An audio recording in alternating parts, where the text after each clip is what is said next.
nyaman, jadi resah, ada risikonya.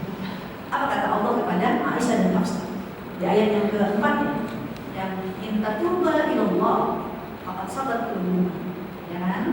Asa rabbuhum di ayat keempat ya. Ayat kelima, kalau Aisyah dan Hafsah tidak segera bertobat, minta ampun, kamu menyebabkan suami kamu ya tidak nyaman, maka Allah menyuruh apa yang dilakukan? Ceraikan mereka. Sampai Allah tegas, siapa yang tidak memberikan kenyamanan kepada pasangannya, jika itu adalah seorang istri, membuat tidak nyaman suaminya, berarti sudah ada pelanggaran dalam rumah tangga. Ceraikan, ya kan? Bisa jadi Allah akan gantikan untuk Nabi Muhammad istri yang lebih muslimah, lebih mukminah, lebih taibah, lebih suka ibadah, ya, yang gadis maupun yang perawan. Aisyah dan Hafsah tobat apa enggak? Tobat. Ketika tobat diceraikan enggak? Ya enggak. Ada lagi, bisa jadi yang membuat tentram, yang membuat tidak tentram bukan istri, tapi siapa yang membuat tidak tentram? Istri, suami. Kan pasti ada pelaku, ada korban. Ya, Allah tidak membiarkan. Kayak saya pernah, Bu, saya bingung deh di Indonesia ini. Kan yang namanya istri perlu solusi pada saat terjadi masalah dengan suaminya. Bukan bermaksud kepengen cerai kan? Tapi lihat, cuma ada 2 pengadilan di Indonesia. Mengadukan ke pengadilan negeri berarti ya hukum pidana atau perdata dari kepolisian kan? Atau ke pengadilan agama, KUA. Cuma kalau pengadilan agama, pengadilan KUA cuma ada satu formulir pendaftaran, yaitu pendaftaran gugatan cerai. Padahal dia nggak kepingin bercerai. Kalau memang ngadunya ke pengadilan negeri, kan harus ada bukti forensik, harus ada surat dari kepolisian. Kalau sudah terbukti dari kepolisian, hukumannya apa? Kan polisi tidak menceraikan, pengadilan negeri tidak menceraikan, yang ada memenjarakan. Akhirnya ujungnya cerai juga. Karena ada satu kasus, saya bingung, gimana ya? Saya ingin rumah tangga saya kembali nyaman seperti dulu, ya kan?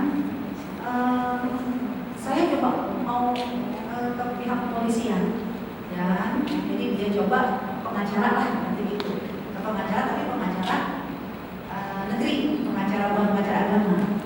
Gimana ya rumah tangga saya? Perlu begini, apakah suami ibu melakukan tindakan KDRT? Enggak, dia nggak pernah mukul saya. Apakah suami ibu tidak memberikan nafkah? Kasih terus, nafkah melancar. Apakah suami ibu nggak pulang? Pulang. Dia nggak pernah nggak pulang, ada terus di rumah. Terus kasusnya apa, Bu? Deliknya apa? Saya cuma pengen diorangkan aja. Sebab suami saya tiap hari ada di rumah. Saya nyediain minum, saya nyediain kue, saya nggak tangkap. Saya nampak enggak gitu. Sampai saya bercermin, tidak ada saya. Tapi suami itu nggak pernah memandang ada istrinya di rumah. Jadi apa dia itu perlu saya pergi karena kan memang ada will dengan yang lain. Dia kepingin gimana saya itu nggak betah di rumah. Nah, dia kan kepingin jangan begitu dong, harus ada solusi. Gimana lah menyelesaikan masalah ini? Ya, jadi nggak ada KDRT. Nafkah mah ada, uang belanja mah ada, ya kan? Pulang nggak selalu pulang, tapi nggak pernah diajak ngomong, nggak pernah dicolek. Kayaknya saya nggak ada aja, ya kan? Kayaknya dia tuh nggak melihat saya ada di samping. Jadi saya jadi kue, saya jadi ini, tapi dia ambil sendiri, dia minum sendiri. Ya Allah, kan nggak nyaman tuh seperti ini. Ya kan? Apakah saya pergi? Saya bilang kalau ibu pergi berarti ibu melakukan kesalahan. Karena ibu meninggalkan rumah. Terus dia bingung. Sebenarnya siapa yang salah gitu? Saya bilang kalau dalam Al-Quran suami tidak memberikan ketentraman kepada istri, kasusnya apa dulu? Oh, kasusnya suami tidak mencolek istrinya, bahkan tidak mensetubuhi istrinya. Itu pelanggaran. Dalam surat Al-Baqarah ayat 226 disebut dengan kasus ilah. Apa itu ilah? Ketika suami tidak menggauli istrinya. Ditunggu berapa lama? 4 bulan. Kalau udah 4 bulan, pengadilan agama bahwa yang mau pakai Al-Quran, ya kan, maka meminta suaminya, maksud lo apa? Kalau maksudnya cuma biar bikin istrinya nggak betah aja, biar menghukum istri, nggak boleh lebih dari 5 bulan. Maka suami harus segera mencampur istrinya dan dikonfirmasi ke istri. Udah dicampur belum? Udah dicolek belum? Karena pelakunya adalah suami. Kalau ternyata suami melakukan itu, gak nyolek sampai 4 bulan, karena tujuannya untuk menceraikan, maka pihak pengadilan yang menyuruh suami menceraikan istri, bukan istri yang gugat cerai. Beda. Kalau istri yang gugat cerai, itu udah jatuh dari tangga tiba-tiba. Tapi kalau suami yang menceraikan, berarti pihak yang bersalah adalah suami. Pertama. Yang kedua, kalau suami yang menceraikan istrinya, maka istri punya hak namanya mut'ah. Apa itu mut'ah? Uang ganti rugi. Tapi kalau istri yang menggugat cerai, namanya khulu. Kalau khulu nggak dapat ganti rugi. Justru istri harus mengembalikan mahar kepada suami. Tega banget pengadilan Indonesia. Ketika istri menginginkan ada solusi dalam rumah tangganya yang disertakan formulir, disuruh isi formulir gugat cerai. Padahal kalau dia mengajukan gugat cerai, berarti pelaku yang ingin merusak rumah tangga siapa? Yang ingin memutuskan rumah tangga siapa? Istri. Padahal istri bukan bermaksud ingin menggugat cerai, karena suaminya yang melakukan kesalahan. Kan begitu kan? Beda kalau memang ya banyak juga kasus suaminya baik ketika dalam kondisi ekonomi terpuruk, ya kan? Lalu, ya kan? Istri gak kuat digugat cerai. Berarti kan apakah suami melakukan kesalahan? Tidak, ya kan? Hulu ketika memang istri yang menuntut perceraian bukan karena suami melakukan kezaliman, istrinya aja pengen, ya kan, bercerai. Dia harus mengembalikan mahar kepada suami. Nah, dari sini akhwat, berarti apa? Tugas kita yang pertama yang menjadi adab yang diminta oleh Allah adalah jadilah istri yang selalu memberikan ketentraman kepada suami.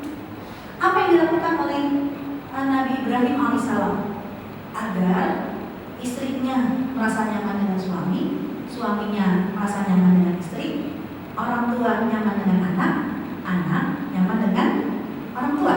Itu ada 2 yang menjadi kunci.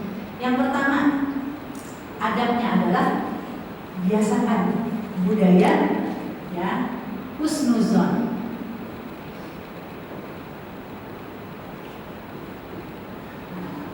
Berprasangka baik dengan pasangan.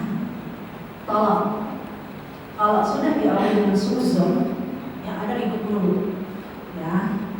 Terus yang kedua, apa yang dilakukan? Komunikasi.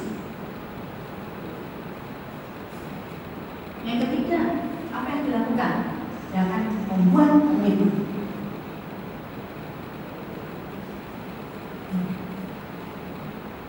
Contoh kecil, banyak nih kasus istri nggak merasa nyaman dengan suaminya. Buktinya apa? Dia nggak bisa husnuzon dengan apa yang ada di handphone suami. Ya kan? Udah deg-degan aja. Kalau suaminya udah, ntar ya man, ya, kok dia ngomongnya makin pelan-pelan aja, ya kan? Kalau kita sudah suzon, bisa jadi akhirnya, ya kan, ribut terus hanya gara-gara handphone. Padahal yang namanya suami istri tidak boleh ada rahasia di antara mereka. Akhirnya apa? Kan katanya ustazah nggak boleh ada rahasia di antara suami istri. Begitu suami pulang, kenapa? Nunggu kapan di kamar mandi? Kenapa? Begitu suaminya masuk kamar mandi langsung. Ya kan? Semua itu akhirnya Begitu suami keluar dari kamar mandi, ya kan, mungkin belum sempat mandi, ada ketinggalan, kan gitu kan?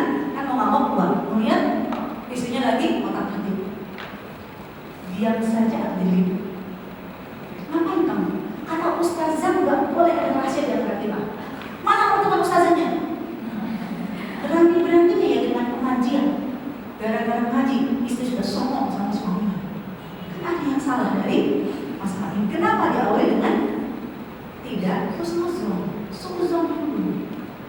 Untuk itu, ya, agar tidak ada suuzon di antara kita harus husnuzon, ya, bahwa semua ini dilakukan sebab tidak boleh ada rahasia. Tidak boleh ada rahasia di antara suami sama istri. Saya mengambil komitmen seperti ini karena saya berkiblat dari kehidupan Rasulullah. Sekarang saya mau tanya, waktu Isra dan Mi'raj itu kan peristiwa yang sangat besar, berat. Siapa sih yang pertama kali percaya dengan peristiwa Isra dan Mi'raj? Yang membenarkan peristiwa Isra dan Mi'raj? Khadijah atau Abu Bakar? Khadijah. Bukankah Abu Bakar yang bergerak Siddiq? Ada nggak dicerita dalam sejarah Nabi yang pertama kali mempercayai itu adalah Khadijah? Nggak ada.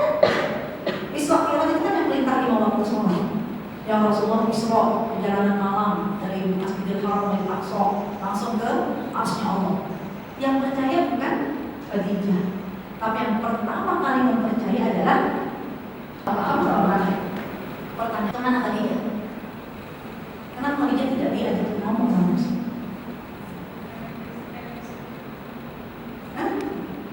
Apa kalau dia di rumah? Ini masalah firman. Kenapa Khadijah tidak ngomong? Khadijah sudah wafat. Khadijah sudah meninggal. Artinya sebelum Khadijah meninggal, Rasulullah tidak perlu ada orang lain yang mempercayai. Kenapa? Karena semua sudah diawali dengan kepercayaan dari istrinya. Karena Rasul tidak pernah ada rahasia antara Rasul dan Khadijah. Suka dan duka Rasulullah ada suka duka Khadijah. Suka dukanya Khadijah ada suka dukanya Rasulullah. Rasulullah tidak pernah meninggalkan Khadijah. Apakah dalam kehidupan pribadi, kehidupan bernabi atau kehidupan bermasyarakat. Tapi begitu sudah berwafat, Rasulullah galau. Siapa? Karena kan cerita ini dari percaya, kita ini dari percaya. Itu kan membuat kegalauan.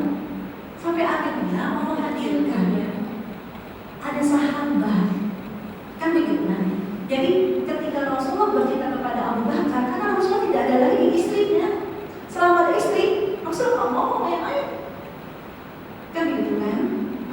Dan kenapa gak ngomong sama Aisyah? Apakah Aisyah belum lahir? Udah lahir, tapi kenapa gak ngomong sama Aisyah? Apakah anaknya masih kecil? Tidak. Toh pelaku tidak istrinya kok. Kenapa tidak bicara sama Aisyah? Karena Rasulullah mengajarkan ketika tidak ada istri, nggak boleh KKN. Teman tapi mesra, kan bakal ada istri. Nggak apa-apa cerita dulu, menumpahkan, nggak bisa. Ya kan? Nggak ada KKN. Ketika tidak ada istri, dia harus mengganti sahabat yang lain. Itu Abu Bakar. Kan begitu. Artinya akhirat dalam kisahnya kehidupan Rasulullah nggak pernah ada rahasia dengan istrinya. Nggak boleh ada rahasia di antara suami istri. Kalau ada rahasia menimbulkan positif, ya, akan menimbulkan potensi suuzon. Kenapa? Jadi suuzon dengan handphone suami. Karena merasa handphoneku, temanmu. Berarti apa? Harus dibuka. Adab yang pertama adalah husnuzon. Namun husnuzon ini harus perlu dikomunikasikan. Setelah dikomunikasikan harus dikomitmenkan. Karena bisa jadi sebelum dia menjadi suami kita, dia adalah laki-laki dari banyak perempuan. Karena perempuan banyak yang curhat sama dia. Kan bisa jadi begitu. Begitu dia menikah dengan kita, berarti kan kita adalah pemenang dari perempuan-perempuan yang suka curhat sama dia. Kan? Walaupun kita menjadi pemenang, tapi bisa jadi perempuan-perempuan yang tidak dinikahi kan masih butuh untuk dicurhatkan. Kalau ini tidak dikomunikasikan oleh istri, dan suami dan tidak dikomitmenkan, akan potensi retak dalam rumah tangga. Karena itu dilakukan oleh saya dalam rumah tangga. Aduh, Facebook, siapa yang nyolek suami kita? Ya kan? Aduh, ini kalau dibiarkan, akhirnya yang ada cemburu terus, yang ada marah-marah terus.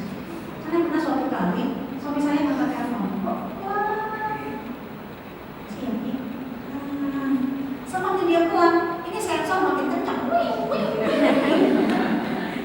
Dia nyaman, tahu ngomong. Saya kata, halo, ya kan gitu kan? Kalau tidak dicari solusi, tidak dikomunikasikan, ini bisa hancur rumah tangga kita. Gara-gara handphone, gara-gara Facebook, gara-gara medsos. Ya udah, ya. Kita tidak menutup kemungkinan. Kamu punya kawan, punya dunia sebelumnya. Saya juga punya dunia sebelumnya. Ayo, kita adalah satu tubuh yang tidak ada rahasia di antara kita. Bagaimana caranya agar kita saling melapang dada? Jangan sampai rumah tangga kita hancur gara-gara satu beda itu. Ya udah, gimana? Kita komunikasikan. Temanku, temanmu. Gak ada rahasia di antara kita. Ya, deal, komitmen. Deal, tidak. Password saya, dia tahu. Password dia, saya tahu. Sehingga kalau dia nggak sempat, kalau saya nggak sempat, nggak ada rahasia. Karena sudah dikomitmenkan. Jadi ketika saya buka handphonenya dia, paling ada yang belum dibaca nggak? Ada yang belum baca apa? Ya, itu baru terjadi ketika memang kita berkomunikasi dengan komitmen. Tapi kalau belum berkomunikasi dan belum berkomitmen, malah jadi perang. Mana nomor telepon ustazahnya? Berani-berani ustazahnya nyuruh istri saya buka handphone saya. Kurang ajar. Istri yang kurang ajar, istri yang suka buka handphone suami. Itu karena belum ada komitmen. Tapi kalau ada komitmen, ada masalah. Ya kan? Sampai saya punya teman, Bu, saya sudah praktekin ke suami saya. Alhamdulillah. Terus apa komitmennya? Semua nama laki-laki di handphone kamu BLM. Terus dia enggak, yang nggak mau lampu, deal. Kenapa? Karena hanya itu, tidak ada rahasia antara saya dengan handphone suami saya. Ya kan? Dia cuma minta begitu. Semua nama laki-laki di handphone kamu BLM. Hal yang sama nggak dilakukan, nggak sibuk. Saya nggak melakukan yang sama, tapi saya minta tidak ada rahasia dengan handphone kamu, tidak ada rahasia dengan kontak kamu, tidak ada rahasia dengan Facebook kamu. Ini akhirnya apa? Selesai masalah, saling memberikan ketentraman, saling memberikan kenyamanan. Karena banyaknya rumah tangga itu hancur gara-gara CLBK, cinta lama bersemi kembali. Suaminya mah tadinya nggak bermaksud apa-apa, cuma dicurigai sama istrinya, ya kan? Ditelusuri, apa saking keketangan. Udah deh, kita tag, ya, teman lama suami kita itu di Facebook. Langsung kita balas, maaf ya saya ada istri ini, tolong jangan ganggu suami saya. Kan bisa tidak ada dia konfirmasi ke suami, istri lo tuh gini. Akhirnya, apakah si suami membela teman lamanya atau membela istrinya? Bisa jadi membela teman lama. Kenapa? Oh, kamu tahu kalau itu bukan Facebook saya ya? Wah, kacau. Ya, padahal masing-masing harus memberikan kebenaran. Ini adab yang pertama yang diajarkan oleh keluarga Nabi Ibrahim. Husnuzon, positif thinking. Kalau sudah positif thinking akan melahirkan tidak ada rahasia di antara kita. Suka dukamu, suka dukamu. Ketika kamu dalam keterpurukan, aku akan menjadi orang yang membangkitkan kamu. Ketika kamu dalam kondisi suka, aku adalah orang yang paling bersyukur dengan kamu. Sehingga ya, saling memberikan ketentraman. Ada lagi, ya, kenapa terjadi perceraian? Ini sebuah kisah yang disampaikan kepada saya, Bu. Gimana ya solusinya? Saya nggak mau ke KUA, tapi saya juga nggak mau ke pengadilan negeri. Saya kepingin solusi dari Al-Quran. Bagus kan? Kenapa? Suami saya, Bu, kirain saya bercanda, ternyata serius. Dia selalu ngomong ke anak yang kedua, kamu nggak anak papa. Sampai anak saya ini bilang, mama kamu mau salah, katanya kamu bukan anak papa. Akhirnya dia nanya kepada suaminya, emang kamu ngomong begitu? Kata suaminya, iya. Kamu ngomong kayak gitu sih?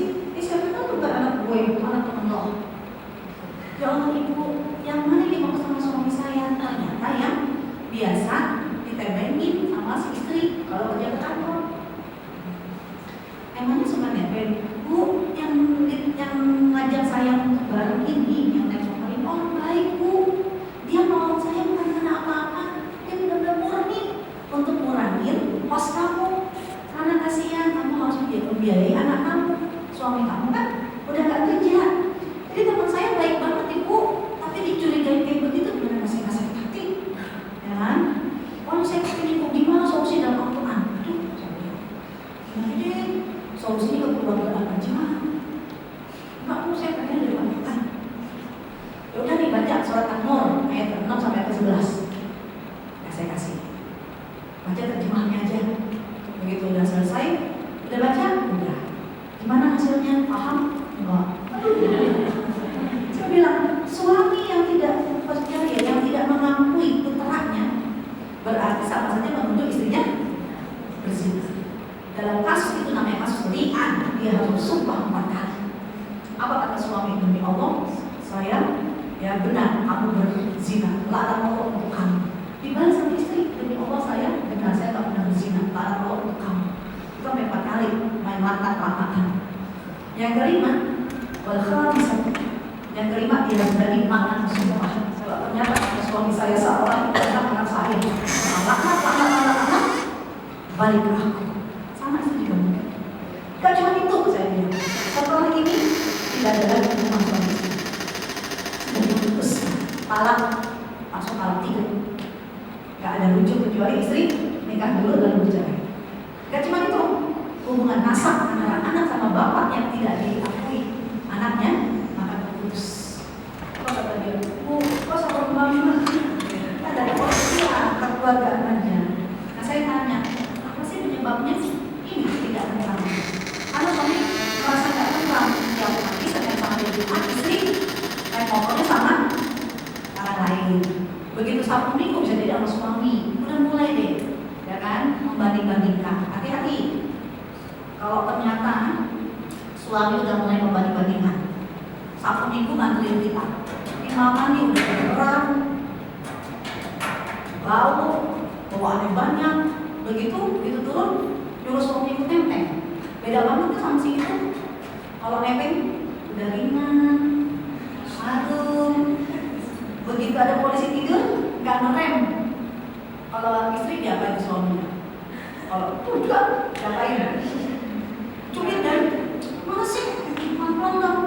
Kalau dia mah enggak. Pelan-pelan paling pelan-pelan. Nah kalau si istri dan suami sudah membanding-bandingkan, waspadalah. Mobil juga begitu. Kadang perempuan-perempuan suka nebengan. Mau nggak kalau nebengan duduk di belakang? Mau nggak? Kan nggak mau. Maunya di depan. Kenapa? Masa udah nebeng jadi bapak supir? Gitu kan? Hati-hati kalau ternyata begitu si suami naik mobil sama istrinya. Boleh banding-bandingin. Ini kalau sama mama tuh naik mobil cewek, ya kan? Nyasar sedikit apa? Ya kan? Lagi antar tinggal tidur. Kalau sama si itu kan? Ya kan? Jangan dengerin cerita, iya pak, kalau nyasar nggak apa-apa. Begitu nyampe, makasih ya pak. Coba kalau istri itu nyampe, Kupran, mata saya dibawa anak itu dibawa sekali ke dalam. Kan akhirnya dia membanding-bandingkan. Kalau mulai membanding-bandingkan ketidaknyamanan, waspadalah. Ada yang nggak beres dalam kesakinahan kita. Ini yang pertama, nanti ada kita adalah untuk memenuhi ada kewajiban yang pertama. Ya, berarti kita harus adabnya adalah berhusnuzon. Kemudian berkomunikasi dan buatlah komitmen agar kalau jasa di luar dan rahasia di antara kondisi. Yang kedua, ya, surat Hujurat 19 yaitu apa? Firman Allah, uskun, kewajiban yang kedua. Kewajiban suami istri di dalam surat Al-19 adalah uskun, tinggallah kamu bersama istrimu di rumah. Serumah, berarti kewajiban kita adalah tinggal serumah.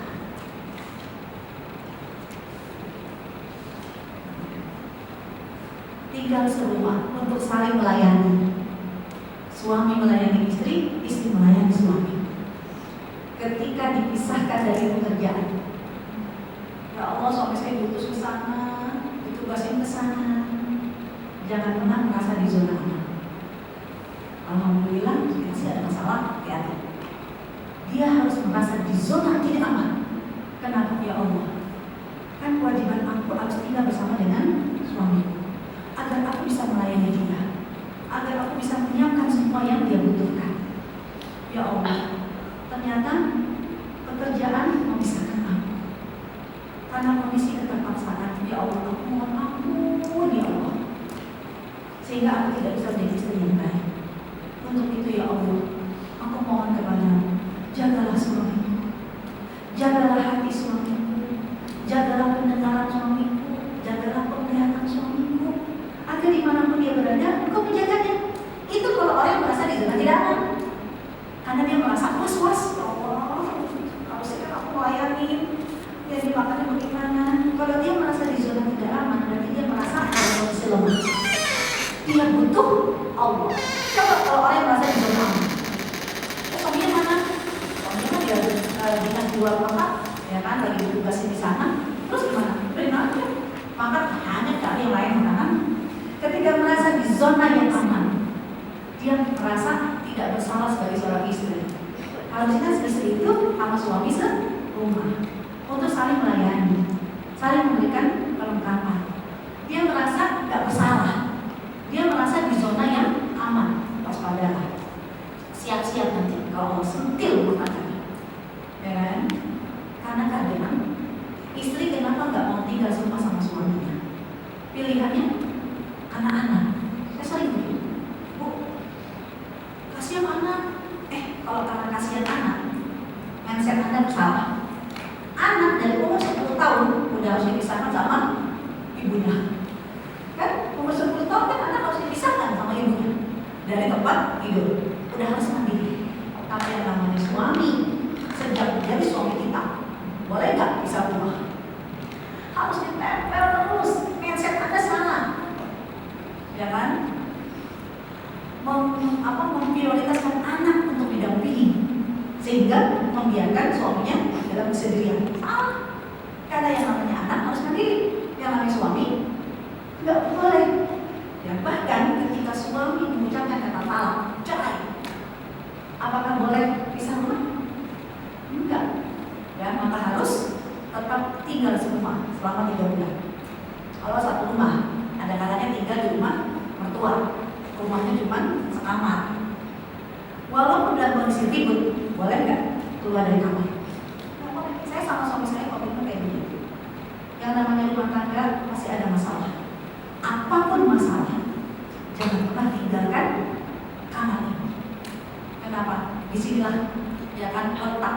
Semoga Allah anugerahkan kepada kita kesakingan. Tapi kalau kita sudah memisahkan, yang tepuk tangan siapa? Syaitan, bisa. Kan? Sehingga siapapun yang dipisahkan suaminya karena kondisi pekerjaan, tolong jangan pernah merasa di zona tidak aman. Ya, merasa di zona aman. Dia harus merasa di zona tidak aman. Ya Allah, aku salah.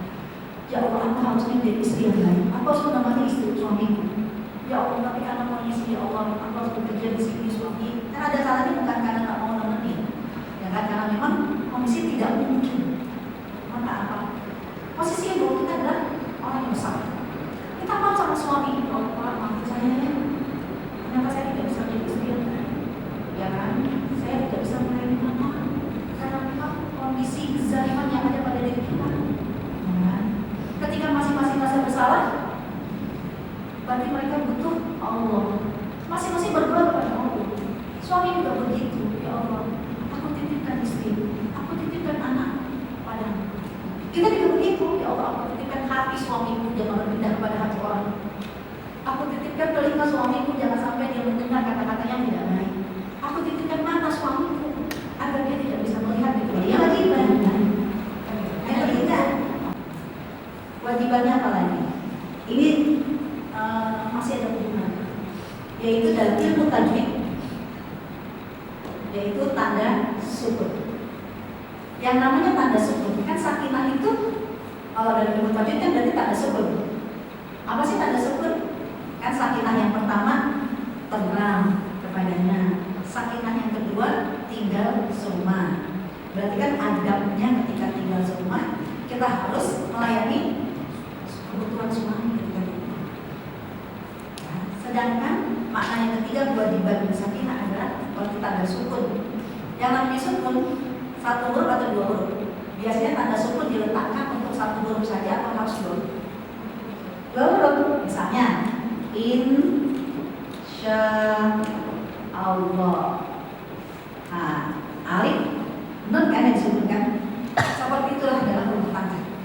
Ibaratnya sebelum disukunkan alif dan nun seperti seorang laki-laki dan perempuan yang belum menikah, masing-masing punya harokat masing-masing. Terserah ina, ana, ino, atin, kona, ino, terserah. Gak boleh nempel-nempel, haram. Karena gak boleh berkhawatir. Tapi begitu seorang istri, ayahnya yang mengatakan saya nikahkan putri saya. Berarti pada saat itu seorang wanita adalah nun, gak boleh lagi berbaris sendiri. Dia harus disukunkan. Berarti bacanya gimana? In, nempel terus kan sama alif. Itulah makna sakinah. Kewajiban suami atau istri adalah melekat tak terpisahkan. Boleh nggak dibacanya alif doang? Insya Allah. Nggak boleh kalau udah disukunkan. Boleh nggak non dibacanya sendiri? Insya Allah. Nggak boleh. Ini harus dibaca selama-lamanya. Karena bisa jadi melekat tak terpisahkan akan teruji. Iqbal tidak boleh ada perceraian. Kecuali yang memang harus diselesaikan dengan perceraian. Pembunuh harus diceraikan, ya kan? Pemerkosa harus diceraikan. Kenapa diceraikan? Orang pembunuh dibunuh, orang pemerkosa pezina dirajam sampai mati, berarti kan diceraikan. Selama bukan masalah kriminal yang boleh diceraikan, jadikan itu sebuah ketakwaan. Jalani amar ma'ruf nahi munkar. Nah, ini seperti dalam kata insya Allah. Alif adalah seorang laki-laki, nun adalah seorang perempuan. Bisa jadi nun adalah kita. Dulu dinikahi oleh suami kita masih nun kecil, nun terus. Yang sekarang nun lebar. Selebar-lebarnya nun, alif gak boleh merasa keberatan kalau tempel sama nun. Kondangan, mama gak usah ikut, repot, jalan susah, gak boleh. Berarti apa? Gak sakinah. Yang namanya sakinah kemana alif pergi, ditempel sama nun. Walaupun nunnya udah berat, udah lebar. Begitupun juga nun adalah kita. Bisa jadi kita adalah nun yang mandiri. Alif adalah laki-laki suami kita. Dulu dia adalah laki-laki yang tegak menikahi kita. Suatu saat, puluhan tahun kemudian jadi nun gimana? Jadi alif gimana? Alif yang rapuh. Gak bisa nun yang tegak meninggalkan alif. Kita kagak ada rilan nih, kemana yang jauh? Kenapa? Uyang di rumah, kok ada si alif? Kok pengen pergi jauh? Kepengen rilan jauh? Kepengen taklim yang jauh? Kenapa? Karena gak mau ditempelin, gak mau melayani si alif. Nun tidak boleh meninggalkan alif. Begitupun dalam rumah tangga. Istri gak boleh meninggalkan suami. Seperti dulu kasusnya istrinya Nabi Ayub, begitu miskin, penyakitan kan meninggalkan. Ini khusus, durhaka kepada suami. Kan gitu kan? Nah, harus dihukum. Waktu itu kan Nabi Ayub bilang saya akan hukum dengan mencabut 1000 kali. Begitu disembuhkan, istrinya bertobat. Udah terlanjur janji mau nyambut 1000 kali. Gimana caranya? Dengan udah bertobat, dimaafkan. Maka udah berikan bersumpah. Ada disuruh mengumpulkan 1000 batang padi. Kumpul 1 kali. Kenapa? Karena apapun kondisi suami, istri tidak boleh meninggalkan suami. Apapun yang terjadi, ketika suaminya melakukan kesalahan, ayo jadikan ladang pahala seperti Nabi Nuh. suaminya kayak begitu, kenapa gak dipisahkan? Udah terlatih jadi istri, selama haid kandung badan, udah terus diingetin. Begitu juga dengan kita, insya Allah suami kita baik-baik saja. Tapi kalau suatu saat kondisinya suami kita dalam titik yang tidak kita sukai, jangan tinggalkan. Dan minimal ditinggalkannya apa? Suaminya tidur di kamar, kita tidur di kamar anak, ya kan? Mau nemenin anak aja, berarti apa? Durhaka.